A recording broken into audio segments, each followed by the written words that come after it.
Hola a todos, bienvenidos a Grace Church en español. Si no he tenido el privilegio de conocerlos, mi nombre es Robbie y yo sirvo como el pastor aquí en nuestra congregación local que se encuentra en Greenville, Carolina del Sur. Si están en el área, siempre les invitamos que pueden acompañarnos físicamente, pero también entendemos todo lo que está pasando ahora en la pandemia, entonces queremos seguir proveyendo esta experiencia para ustedes, los que tienen que quedarse en casa. Entonces voy a orar y vamos a entrar en el texto de hoy. Señor, damos gracias porque nos das la oportunidad de venir a tu palabra. Yo siempre quiero decirle gracias por eso, porque es la verdad de tu palabra que nos ayuda a batallar en contra de las narrativas falsas que nos inunda este mundo, que infiltra nuestras mentes. Y aquí tenemos tu palabra que nos da verdad, que expone a la luz donde estamos fallando, pero a la vez ofrece tanta gracia y misericordia a través de tu Hijo Jesús. Y yo pido que este mensaje sea para cualquier persona que está escuchando esto, donde sé que lo están escuchando. Es en tu nombre que oramos. Amén. Muy bien, vamos a hoy terminar la serie de Nehemías. Entonces pueden ir en sus Biblias al capítulo 13. Capítulo 13. Ha sido un estudio para mí personalmente excelente porque hemos podido realmente ver cómo Dios ha utilizado un hombre para empujar el pueblo de Dios, para restaurar el pueblo de Dios, para reconstruir el pueblo de Dios, para restablecer su gloria y honra en un lugar específico geográfico donde siempre las escrituras había hablado de la presencia de Dios. Entonces eso es lo que hemos visto hasta el capítulo 12. Ahora, yo no sé si alguna vez has visto una película que termina mal.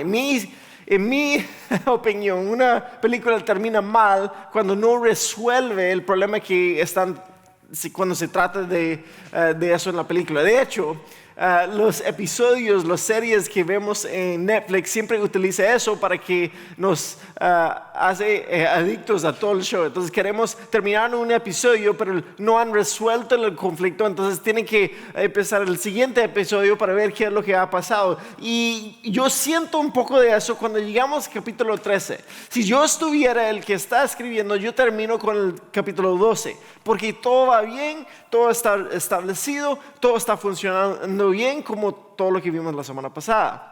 Sin embargo, llegamos a un capítulo 13 y vemos que todo otra vez no está funcionando como debería de funcionar. Es un desvío total. Si ustedes me conocen, a veces yo hablo que a mí me gusta cortar el zacate del patio de mi casa. Tenemos un poco de terreno y los dueños anteriores de donde nosotros vivimos nos dejaron un tractorcito ahí que nosotros podemos andar. Y al inicio, cuando yo empezaba a cortar el zacate de esa manera, ahí andaba en el tractor y empezó siempre a girar a la derecha, siempre se desvía de lo que yo quería. Entonces yo siempre tenía que estar jalándolo, poniendo presión a la izquierda para mantenerme recto, porque la tendencia natural de esa máquina era desviar a la derecha. Resulta que no había aire en la llanta, lo encontré, lo llené y ahora va recto. Pero esa tendencia natural de desviarse es algo que nosotros vemos en los israelitas, el nuevo pueblo de Judá aquí.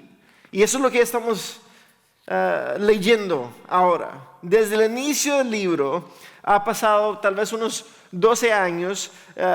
Llega Nehemías, empieza a establecer todo, construir el muro en 52 días, todo va bien. Pero ahora vamos a ver que Nehemías tiene que volver a su puesto ante el rey de Persia. Y por unos 3 o 5 años, no sabemos exactamente, algunos comentarios dicen 3 a 5 años, él no está ahí. Y vemos que la tendencia natural de las personas en Judá es desviarse de todo lo que Nehemías ha hecho.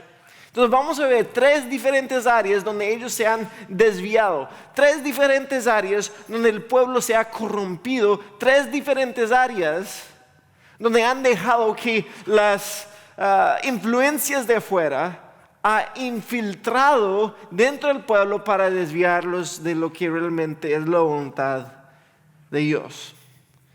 Y vamos a ver esto. El pueblo mismo, la gente misma se ha corrompido el templo y ellos han corrompido también el sábado. Y es muy interesante el ver en los últimos capítulos.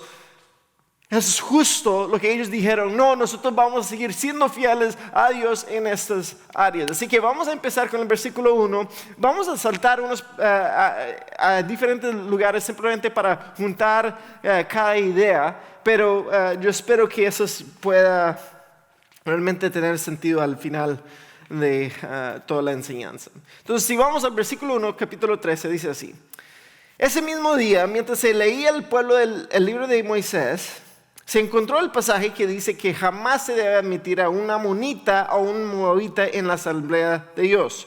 ¿Por qué? Versículo 2. Porque ellos se habían negado a darles comida y agua a los israelitas en el desierto. Por el contrario, contrataron a Balaam para que los maldijera, aunque nuestro Dios convirtió la maldición en bendición. Está hablando de la historia cuando los israelitas habían salido de Egipto, tenían que llegar a la tierra prometida, pero estos pueblos los habían tratado como enemigos. Y entonces eso significa que están en contra de Dios, el pueblo de Dios, y en contra de Dios mismo y lo que Dios está haciendo en la tierra. Por eso fue prohibido que ellos se casaran con personas de esos pueblos. Entonces llegamos al versículo 3. Cuando se leyó este pasaje de la ley, inmediatamente se excluyó de la asamblea a todos los que tenían ascendencia extranjera. Entonces, desde el principio saben que no deben de tener esas mezclas entre ellos, porque como hemos visto en todas estas semanas, eso no es racismo. Están hablando de quién pertenece a Dios y quién no pertenece a Dios.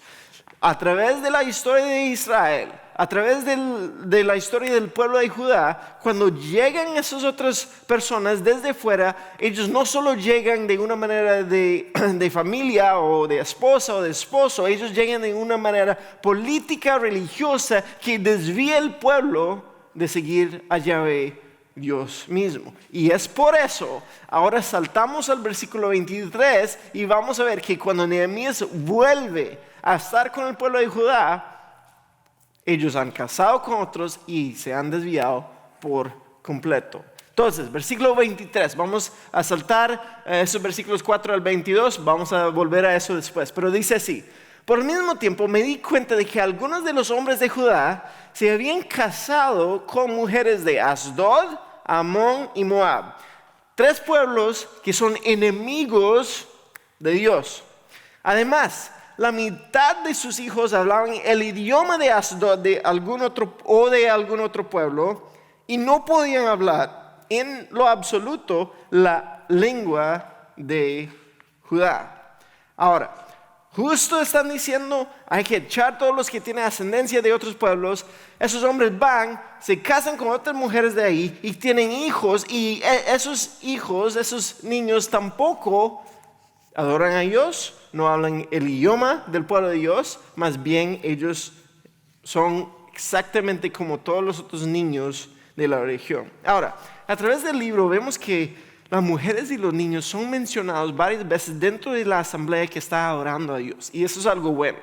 Eso no era normal en ese tiempo, pero ellos estaban siendo parte del pueblo de Dios, adorando a Dios Yahvé. Pero ahora están diciendo, no es que simplemente no son parte de la adoración a Yahvé, aún el idioma que ellos están hablando es el idioma que adora a los dioses falsos de la región. Ellos ni hablan el idioma que adora a Yahvé. Ellos ni hablan, no tienen ninguna identidad con el pueblo de Dios. Ellos han sido completamente moldeados por el ambiente y la cultura alrededor, en vez de ellos mismos ser los agentes de cambio y transformación en la cultura alrededor. Entonces, en vez de enseñar a sus hijos cómo adorar a Dios, están dejando que los pueblos alrededor enseñaron a sus hijos cómo adorar a los dioses falsos, a tal punto que ellos son exactamente como cualquier otro niño, niña que está corriendo por ahí de Asdod, Amón, Moab, en los pueblos que son en contra de Dios. Ahora, yo diría que es bastante común hoy en día ver lo mismo.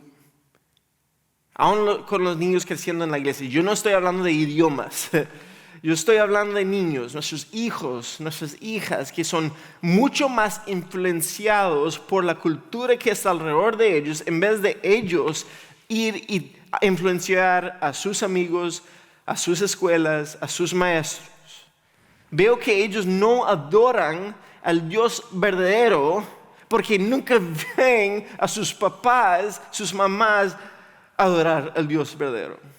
Y ustedes me dicen, no, los traemos a la iglesia. Y yo, sí, muy bien por ustedes que los traemos a la iglesia. Pero el resto de la semana, ¿cómo les están ayudando en crecer espiritualmente? ¿Cómo los estás motivando que ellos crezcan para poder navegar todo lo que están viendo en la cultura alrededor? En vivo y en línea, ¿cómo les estás ayudando a manejar todo lo que les está inundando constantemente? Entonces no importa si usted simplemente los trae a la iglesia de una manera religiosa, ellos necesitan tener la oportunidad de observar qué es y cómo los adultos en sus vidas están dando sus vidas en sacrificio para seguir a Cristo. Pero en vez de eso, me imagino que muchos, por lo menos yo creciendo, yo vi adultos que decían una cosa, pero actuaban de otra cosa. Ellos también observan hipocresía y malos motivos y llegan a ser grandes y nosotros lamentamos, oh, yo no sé por qué ellos son tan egoístas, yo no sé por qué ellos actúan así. Y es porque ellos están copiando exactamente lo que vieron en nosotros. Y yo no quiero obviamente solo culpar a los papás y las mamás y todos, no importa quién es, todo papá, toda mamá, hacemos errores y nos equivocamos. Y los hijos también, yo reconozco que ellos toman sus propias decisiones. Pero yo les digo que cuando veo que los papás, los padres, creen que la hora y 15 minutos que vienen a la iglesia es suficiente para su vida espiritual, y después dicen que lo mismo es suficiente para las vidas espirituales de sus hijos cuando les traen a la iglesia, lo que están haciendo es diciendo 1 hora y 15 minutos es suficiente para Dios, 166 horas y 45 minutos el resto de la semana. Están siendo inundados por la cultura, influenciados por lo que el mundo ofrece. Entonces no podemos esperar algo más que ellos no sean formados y moldeados por todo lo que está pasando alrededor, por el ambiente y la cultura. Eso es lo que ha pasado aquí entre los judíos en ese tiempo. Ha habido muchos desvíos pequeños, pero ahora resulta que todo el pueblo está corrupto, la misma gente está corrupta. Ahora vemos que Nehemías tiene una acción fuerte. De modo que confronté a los hombres y pedí que cayeran maldiciones sobre ellos. Golpeé a algunos y les arranqué el cabello. Los hice jurar por el nombre de Dios que no permitirían que sus hijos o sus hijas se casaran con la gente pagana de la región. Vamos a ver esto constantemente. Hay pecado, Nehemías confronta. Hay pecado, Nehemías lo enfrenta. Y eso es justo lo que nosotros tenemos que entender, que cuando hay pecado en contra de Dios, hay que tener reacciones radicales para sacar ese pecado de entre nosotros mismos y entre los pueblos. Ahora, yo no recomiendo lo de golpear a algunos, arrancar el cabello, pero eso es algo para ellos que era de deshonrar o avergonzar a esos hombres por lo que han hecho. Y ahorita vamos a explicar un poco más por qué. Pero él dice, en los siguientes versículos, él dice, vea, eso es el pecado que desvió aún el rey Salomón. El rey Salomón fue el mejor rey de toda la historia, el mayor rey de toda la historia. Dice ahí, Dios lo amaba y le dio todo, pero aún él, siendo el más sabio de toda la historia, se casa con esas otras mujeres de otros pueblos y él es inducido a pecar. Entonces ¿cómo pudieran siquiera pensar en cometer esa acción pecaminosa y ser infieles a Dios al casarse con mujeres extranjeras? Está diciendo, si ni el rey Salomón pudo aguantar eso, tampoco ustedes. Ustedes no van a poder enfrentar esta tentación. Y en el versículo 28 termina con un ejemplo y dice, uno de los hijos de Joiada, hijo de Eliasib, el sumo sacerdote, se había casado con la hija de Sanballat, el horonita, por lo cual lo expulsé de mi presencia. ¿Se acuerdan quién era Sanballat? Lo vimos mucho en el inicio. Él era un enemigo del pueblo y ahora uno de los sumos sacerdotes, uno de la línea de los sumos sacerdotes, se ha casado con el enemigo del pueblo de Dios. Ahora, una vez más, eso no tiene nada que ver con el amor que una persona tiene para el otro. No, no estamos hablando de matrimonios por amor. Estamos hablando de que esos israelitas están intentando hacer alianzas políticas para integrarse a los pueblos alrededor de ellos y dejar que los pueblos alrededor de ellos integrarse con ellos en vez de realmente seguir fieles a Dios, influenciar en las naciones alrededor, cambiando la región para que ellos puedan adorar al Dios verdadero y no los dioses falsos. Ellos han dejado que ellos mismos han sido infiltrados. El pueblo, en vez de ser apartado, separado, santo, ellos más bien están siendo desviados y al final siendo corrompidos. Entonces, ¿por qué Nehemías es tan radical? Es porque él entiende, cuando estás hablando del pueblo de Dios, la presencia de Dios en el pueblo de Dios, eso implica cuando hay fidelidad y hay obediencia, hay bendición de parte de Dios, pero cuando hay desobediencia, hay juicio de parte de Dios. Entonces uno puede imaginar la frustración que él debe tener. Yo dejé mi posición, yo vine, arriesgué todo, tuve que enfrentar todos esos enemigos, tuve que animarles a ustedes a construir el muro, hice todo eso, mi posición, mi vida, todo estaba a riesgo. Vengo, construimos el muro, establecemos el pueblo, todo va bien, salgo unos años, vuelvo y ustedes se han dejado corromperse. Entonces, de nuevo, tiene que actuar con una radicalidad para erradicar ese pecado. Entonces, lo primero que vemos es que el pueblo, la gente misma se ha corrompido. Segundo, vamos a volver al versículo 4. Antes de eso, el sacerdote Eliasib, quien había sido designado para supervisar los depósitos del templo de nuestro Dios, o sea, los grandes cuartos donde ponían todo lo que el pueblo daba al templo, él estaba encargado, y eso es lo que él hace con eso. También era pariente de Tobías, había rediseñado un gran depósito y lo había puesto a disposición de Tobías. Si no se acuerda, Tobías era un gobernador amonita, enemigo de Dios. Entonces lo que Eliasib, el que está encargado de eso, dice: venga, enemigo de Dios, venga, viva aquí en ese gran depósito, en ese gran cuarto dentro del templo donde está nuestro Dios. Enemigo de Dios en donde radica la presencia de Dios. En esa época yo no estaba en Jerusalén porque había ido a presentarme ante Artajerjes, rey de Babilonia, en el año 32 de su reinado, aunque más tarde le pedí permiso para regresar. ¿Cómo pasó todo eso? Bueno, es porque Nehemías no estaba. Cuando regresé a Jerusalén, me enteré del acto perverso de Eliasib de proporcionarle a Tobías una habitación en los atrios del templo de Dios. Me disgusté mucho y saqué del cuarto todas las pertenencias de Tobías.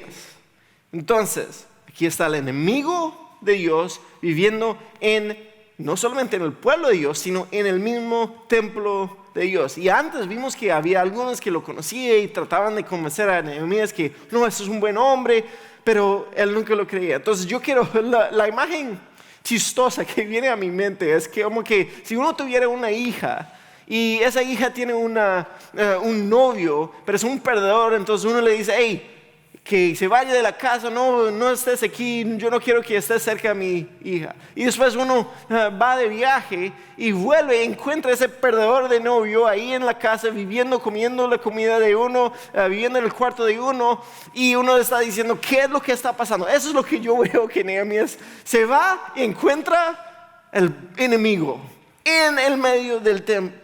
Entonces él se va, regresa y hace lo que tiene que hacer.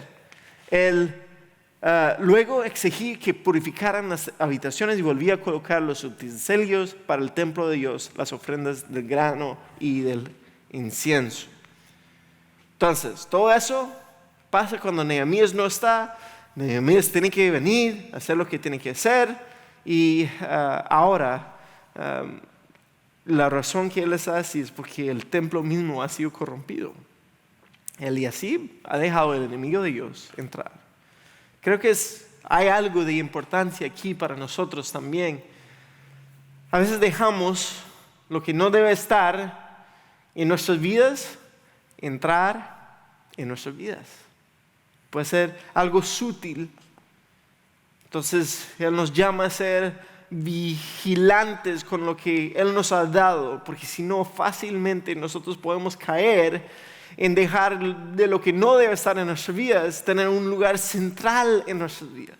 Entonces poco a poco dejamos que el dinero empieza a apoderarse más y más de nuestros corazones. O poco a poco hay otras prioridades de nuestras vidas, la diversión, los hobbies, el trabajo, que se hacen más y más importantes en nuestras vidas, y empezamos a no tener tiempo para las escrituras o orar o venir a la iglesia. O poco a poco las redes sociales empiezan a formar nuestras mentes y lo que creemos y cómo vemos el mundo. O poco a poco ese muchacho, esa muchacha que está en su trabajo, aunque no es tu cónyuge, no es tu esposo, no es tu esposa, empieza a cautivar más tu imaginación y empieza a pensar, ¿cómo sería si coqueto con ella, con él? Y de repente encontramos en nuestras vidas que están siendo dominados y apoderados por cosas que no son cosas que honran a Dios. Entonces, para sacarlo, significa exactamente eso, que hay que hacer algo, acción radical, confrontación radical. Significa traer ese pecado, lo que ha estado creciendo en nosotros, traerlo a la luz y ser violento con eso. Significa cortar esas relaciones tóxicas o tentadores o dañinas. Significa ser más generoso en vez de simplemente, yo quiero eso y comprar, yo quiero eso y comprar. Significa no hacer todo lo que uno quiere para poner lo que es el ministerio y servir a otros como prioridad aún más allá de lo que es la diversión o los hobbies. Significa que uno no se pone en esos ambientes, aunque son divertidos, que no son buenos, ambientes que no son buenos para nuestro crecimiento espiritual. Y yo no estoy diciendo que cada una de esas cosas es malo siempre. Yo estoy hablando de que cuando dejamos que esas cosas infiltran nuestros corazones, empieza a tomar el lugar de Dios, como Eliasib dejó al enemigo de Dios entrar en el templo, es una corrupción que está pasando en nosotros. Pero no solamente que Él ha entrado en el templo, también el templo de Dios, por todo eso, ya no está funcionando como debería estar funcionando. Estaba funcionando bien el capítulo 12, ahora no. Dice, también descubrí que no se les había entregado a los levitas las porciones de comida que les correspondían, de manera que todos ellos y los cantores que debían dirigir los servicios de adoración habían regresado a trabajar en los campos. Entonces la gente tenía que venir, tenía que dar su dinero, dar los recursos al templo. El templo distribuía entre los que estaban haciendo los servicios de adoración, y ellos podían vivir y dirigir los servicios de adoración. Viene ese Tobías, él se apodera de eso, no se está distribuyendo la comida y los recursos como debería. Entonces los que están dirigiendo la adoración para Dios ya no pueden. Entonces, ¿qué es lo que tienen que hacer? Volver al campo a trabajar. Eso no es como debe de funcionar la adoración al Señor. Inmediatamente, aquí está otra vez, enfrenté a los dirigentes y les pregunté, ¿por qué ha sido descuidado el templo de Dios? Luego pedí a todos los levitas que regresaran y los reintegré para que cumplieran con sus obligaciones. Entonces, una vez más, todo el pueblo de Judá comenzó a llevar sus diezmos de grano y de vino nuevo y de aceite de oliva a los depósitos del templo. El templo no está funcionando como debería de funcionar y por eso Dios no está recibiendo la gloria que debería de recibir. La pregunta que Nehemías dice es, ¿por qué han descuidado el templo? Él no está hablando de las personas ahí. Él está hablando de que Dios no está recibiendo la gloria y la honra que Él merece. Está celoso por Dios, no por ellos. Pero ellos mismos son los medios que Dios ha utilizado para dirigir el pueblo en oración y no lo pueden hacer si ellos no están siendo sostenidos por eso. Y eso es lo que pasa cuando dejamos que algo que no sea Dios empodere de nuestros corazones. Dios no merece o no recibe la gloria que Él merece. Entonces sale Nehemías y otra vez tiene que pedirles que vuelvan a hacer sus obligaciones, empezar a volver a empezar a ser fieles con sus diezmos para que otra vez puedan funcionar como debería de funcionar. Ahora, en todo eso, yo quiero que vea que qué rápido la gente cae de nuevo en sus patrones viejos, los hábitos viejos. Apenas no hay alguien que está con ellos, manteniéndolos en el camino correcto, ellos vuelven a lo de antes, ellos se desvían. Tienen esa tendencia de desviar, como estamos hablando, pero nosotros realmente no los podemos culpar a ellos porque somos exactamente iguales. Y tal vez nosotros por un tiempo decimos y intentamos y juramos, voy a mejorar en esta área. Yo no voy a ver a las mujeres así, o yo no voy a ser con tanta codicia o con tanta avaricia. Pero apenas hay oportunidad, volvemos a lo de antes y los hábitos de antes. Y como ese tractor que yo estaba hablando, tenemos la tendencia de jalar hacia la derecha y desviar. Nehemías lo que está haciendo es poniendo orden, para decirlo así, está poniendo aire a la llanta. Entonces, el versículo 13, él pone a algunos hombres, buenos líderes, con buenas reputaciones, encargados de nuevo. Ahora, ellos no están en eso. Cuando ellos vuelven el templo como negocio en vez de como lugar de adoración a Dios, cuando dejen que entra ese gobernador de la región, el enemigo de Dios, en el pueblo de Dios, lo que están haciendo o lo que no están haciendo es confiar en Dios y para qué es el templo. Ellos siguen intentando controlar y manipular su existencia como pueblo en vez de depender en Dios y su presencia. Están dependiendo de sus propias habilidades de hacer que cosas que pasen como ellos quieren en cuanto al ámbito político y todo eso. Y entonces nosotros tenemos que tomar un tiempo y pensar, ¿qué es lo que nosotros hemos dejado infiltrar en nuestras vidas? ¿Qué es lo que nos ha afectado a nosotros tanto que nosotros confiamos más en esas cosas en vez de Dios? Que confiamos más en nosotros y menos en Dios. Buscando más esperanza en el aquí y el ahora en vez de poner la esperanza en Dios para el futuro y todo lo que Él promete y su presencia. ¿Cuáles son las áreas de nuestras vidas que tendemos a pensar que nosotros mismos estamos en control? ¿Cuáles son las cosas en nuestras vidas que intentamos utilizar para nuestro propio beneficio, donde estamos dejando el enemigo infiltrar en nosotros? Entonces, las primeras cosas, la misma gente está corrompida, el templo está corrompido, pero también vamos a ver que ellos han corrompido el sábado. Entonces, versículo 15. En esos días vi a unos hombres de Judá pisando en sus lagares en el día de descanso. Entonces están trabajando durante el sábado que ellos habían dicho que no iban a hacer. Además, recogían granos y los cargaban sobre burros y traían su vino, sus uvas, sus higos y toda clase de productos a Jerusalén, el centro donde debe estar la oración a Dios, para venderlos en el día de su descanso. Así que los reprendí. Una vez más, confrontar, enfrentar, reprender por vender sus productos en ese día. Algunos hombres de Tiro que vivían ahí en Jerusalén, o sea, hombres que no son judíos, viven ahí en Jerusalén, traían pescado y toda clase de mercancía. La vendían al pueblo de Judá en el día de descanso y nada menos que en Jerusalén.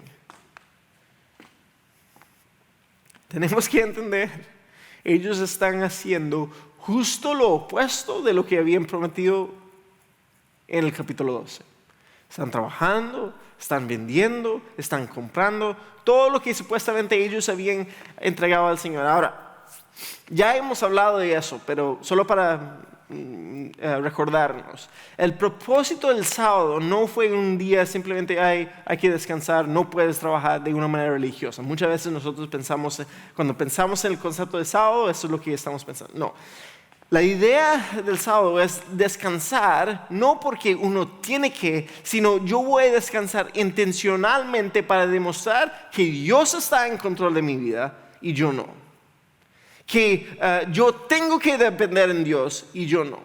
Es el concepto de que yo no tengo que aprovechar de cada momento y cada oportunidad para vender, para trabajar, para comprar, para hacerme sentir bien, para sentirme en control. La idea es que yo voy a apartar 15% de mi tiempo para que yo pueda decirles a todos, no, yo no confío en mis esfuerzos, yo confío en Dios. Entonces, aparentemente aquí el obtener dinero y la conveniencia del comercio han triunfado sobre la oración de Dios. Entonces ahora Nehemías tiene que de nuevo regañarles y reprenderlos. Versículo 17. Yo lo voy a leer. Versículo 17. De modo que confronté a los nobles de Judá. Otra vez, la palabra confrontar. ¿Por qué profanan el día de descanso de este modo tan perverso? Les pregunté. ¿Acaso no fueron cosas como estas las que hicieron sus antepasados y provocaron que nuestro Dios hiciera caer sobre nosotros y nuestra ciudad toda esta desgracia? Está diciendo, ustedes están haciendo exactamente lo que hicieron sus antepasados para que estuvieran en esa desgracia donde se encuentran hoy en día. Ahora ustedes provocan aún más enojo contra Israel al permitir que el día de descanso sea profanado de esta manera. Él va a los nobles ahora.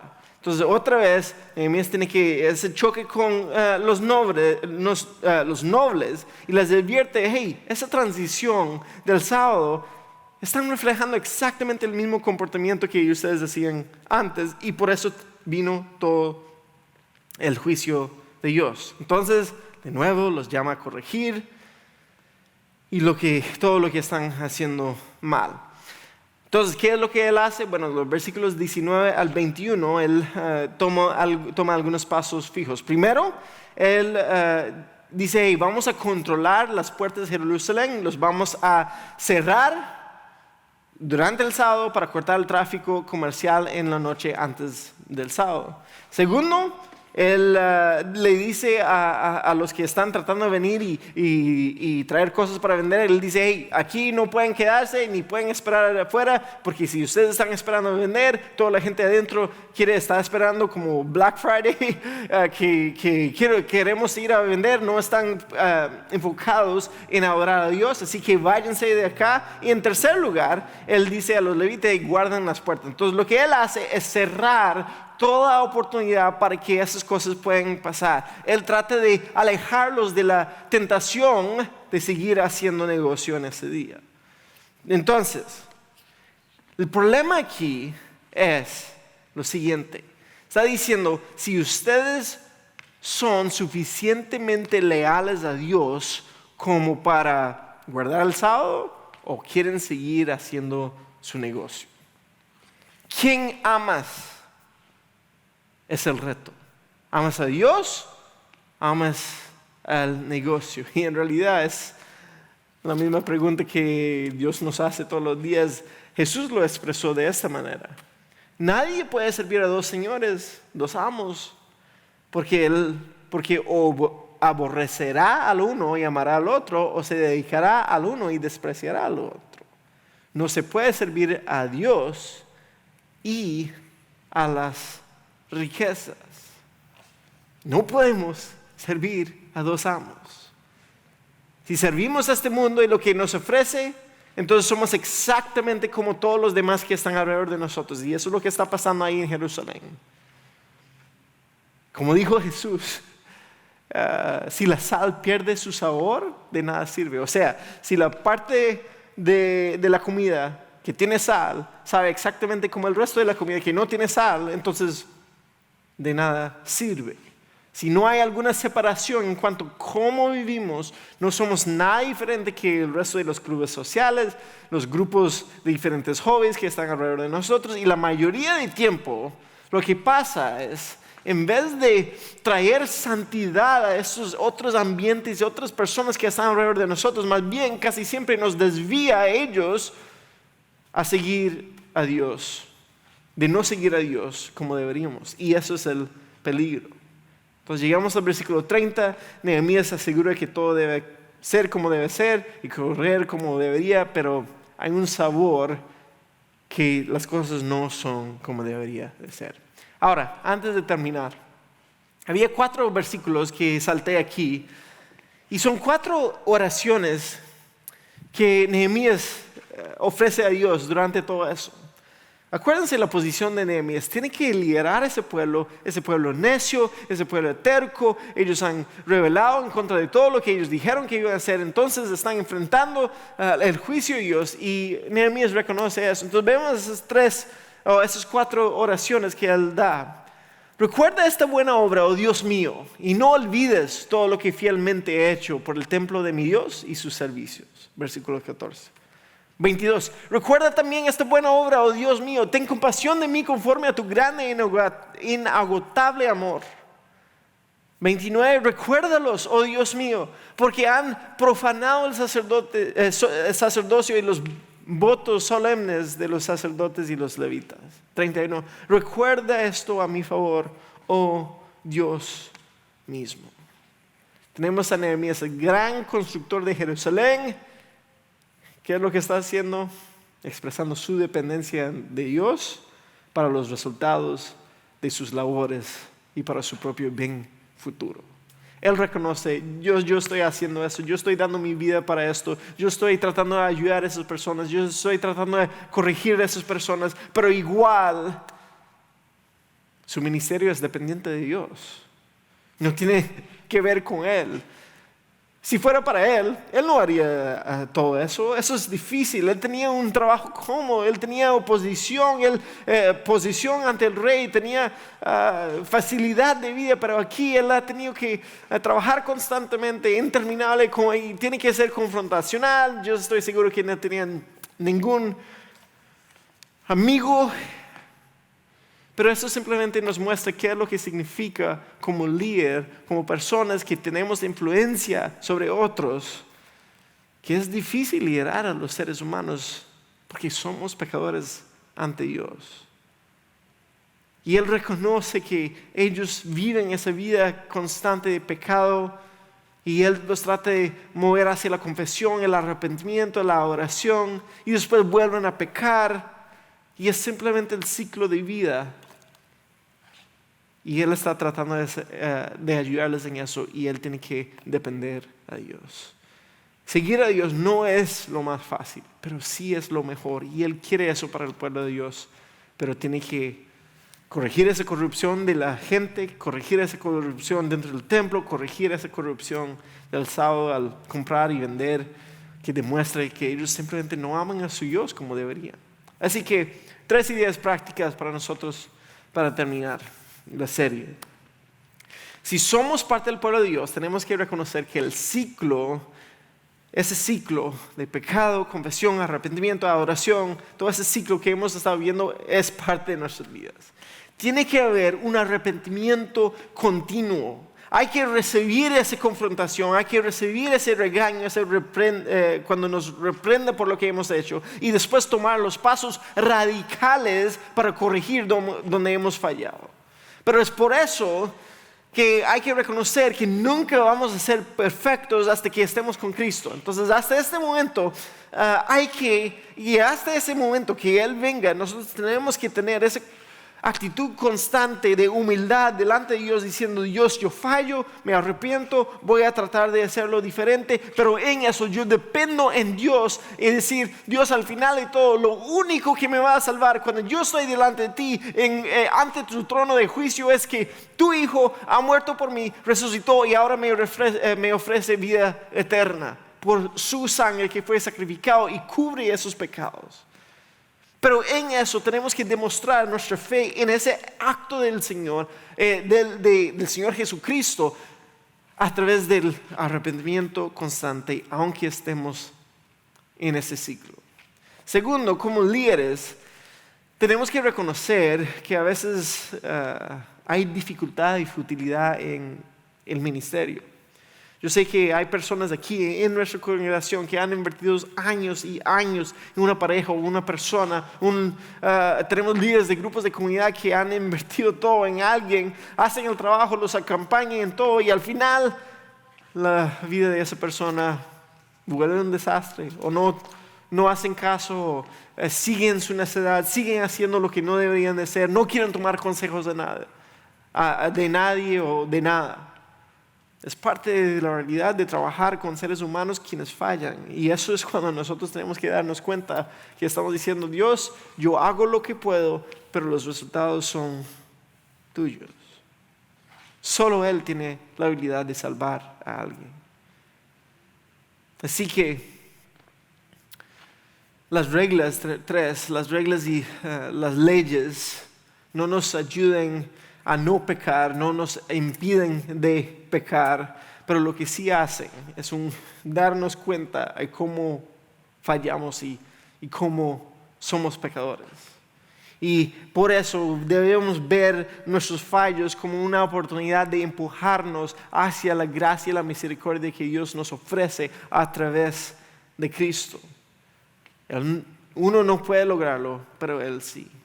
Entonces, a través del libro vemos que ese trabajo visible y físico va de la mano con el trabajo invisible. Construir el muro va con construir el pueblo. Pero al final del libro pensamos: pero no han logrado nada, todavía están como estaban antes, lo único que tienen es un nuevo muro. Pues, ¿se acuerda que yo empecé hablando de una película que termina mal, que no resuelve el conflicto? En realidad el sentido es: termina mal porque no ha terminado. Y es lo mismo con esa historia no termina con Nehemías. Hay unos 400 años de silencio de parte de Dios después de todo eso, pero no es el fin, porque Dios sigue trabajando, y 400, 500 años después Él envía a Cristo, y Él es quien viene y establece el reino verdadero de Dios, y sigue estableciendo ese reino hoy en día. Esa historia que no termina apunta hacia la verdad de lo que Dios está haciendo, y eso debe ser en nuestras vidas también. Si tú estás vivo hoy, respirando, escuchando eso, tu historia no ha terminado. Dios sigue trabajando en ti. Y tú necesitas reconocer que sí, vamos a tomar pasos radicales para cambiar nuestras vidas. Pero también Dios te ofrece su gracia y su misericordia. Y entonces puede ser que en ese momento tú te encuentres en medio de mucho pecado. Reconozca ese pecado, confiesa en ese pecado, arrepiéntase de ese pecado y acepta la gracia de Dios que Él nos ofrece en Cristo. Porque Él sigue construyendo su reino. Y nosotros tenemos la oportunidad y el privilegio de ser parte de eso. Déjeme orar. Señor, te damos gracias porque reconocemos nuestros errores, equivocaciones, nuestro pecado, nuestros fallos. Y sin embargo, eso solo se apunta hacia tu Cristo, tu Hijo, el Mesías, el quien reina sobre todo y que nos ofrece perdón. Y yo pido que los que están escuchando este mensaje hoy pueden ver la corrupción que ellos tienen en sus vidas, pero también dejar que esa corrupción los empuja hacia tu gracia. Es en tu nombre que oramos. Amén.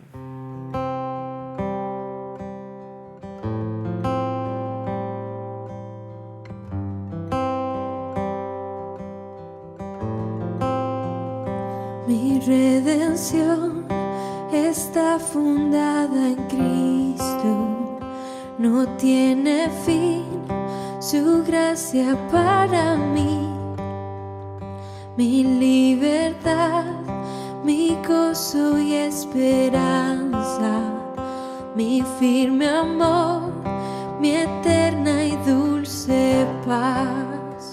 Me aferro a Él, mi fe está en Cristo, solo a Él anclado viviré. Cuán grandioso es cantar que mi Dios cerca está. No soy yo, sino Cristo en mí.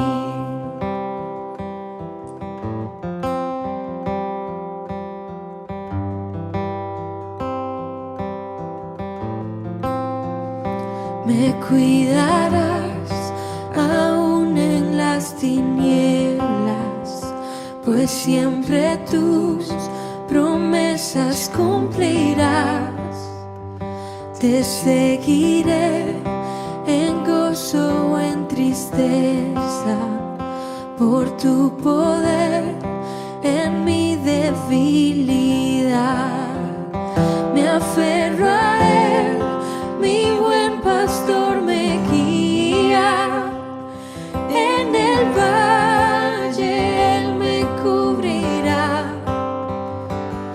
A la noche venció, su victoria me dio. No soy yo, sino Cristo en mí.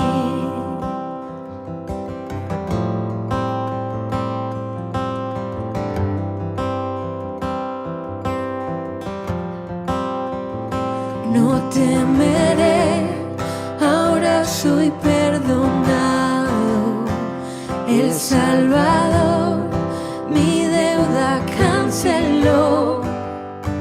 Su sangre derramada por mi causa resucitó y a la muerte venció. Me aferro a Él, ya nada me condena. Hoy y siempre yo te cantaré. Las cadenas rompió, mi pecado anuló. No soy yo, sino Cristo en mí.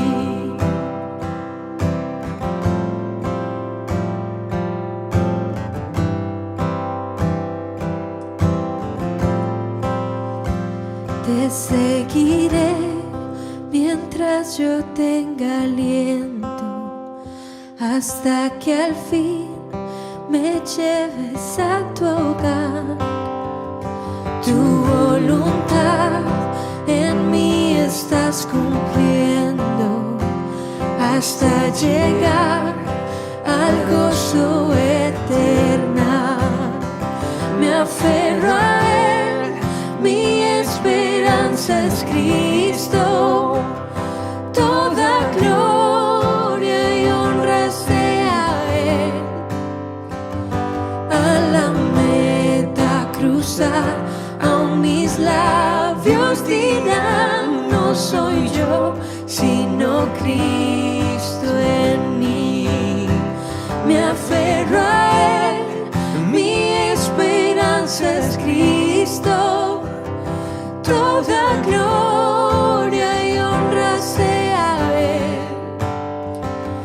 A la meta cruzar, aún mis labios dirán: no soy yo, sino Cristo en mí. A la meta cruzar, aún mis labios dirán: no soy yo, sino Cristo en mí. No soy yo, sino Cristo en mí.